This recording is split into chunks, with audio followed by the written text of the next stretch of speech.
I think the biggest reason for choosing Hong Kong had to do with Hong Kong cinema. You know, at the time we were watching a lot of like Hong Kong cinema action flicks, and just loved like the action, loved the setting. So for us, it was just made perfect sense to bring the action, bring an open world game to somewhere that gamers had never been before. Got this meshing of cultures. You've got the Eastern culture and the Western culture. The Western culture being the British involvement in Hong Kong, and how those two cultures have sort of been fused together over the past century and a half. It has really shaped that city. You have the crazy extremes and the crazy characters just there for your enjoyment. Watching movies, we all love watching action movies, but that wasn't enough. And reading books, and there are lots of them about the cops' relationship with the triads, that wasn't enough. We wanted to go there and experience it and understand not just what it meant to be there, but the elements that they could bring back. For the first time, we experienced the city through the viewfinder of our cameras, so we were just taking photos non-stop. There are parts of the city where it felt like you were just walking in a canyon of signage, you know what I mean? And then from there, the following day, you go to a different part of the city where it feels vast and open and modern. And you're seeing a building that's over 100 stories tall, and next to it, there's a tiny little temple.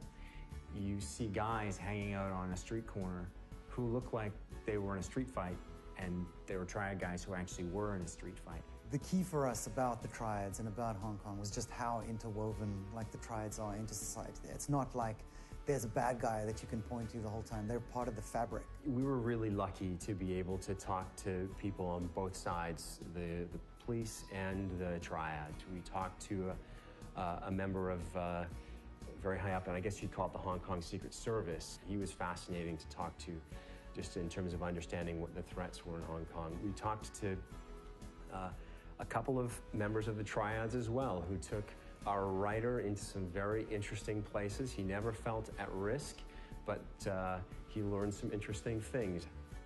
We heard a story when we were there with one of our contacts driving around the city. He told us about a particular entertainment figure who, during his program, had said some rather nasty things about one of the local triad leaders, and that this guy was chopped. Chopped being the term of being attacked by a triad but left alive. No sooner had he told us the story than we drove around a corner, and he said, well, there he is. And sure enough, there was this guy walking down the street who we passed, who was years after the attack, but very visibly limping and very visibly maimed. Hong Kong has such a kind of chaotic and multi-layered architectural approach to it, which allowed us to do many new things with the way the player traverses the environment.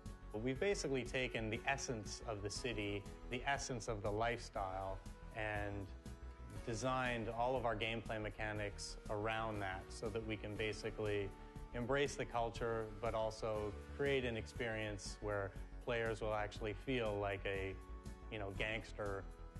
Hong Kong is an island, and what we did was create an island with 4 separate neighborhoods.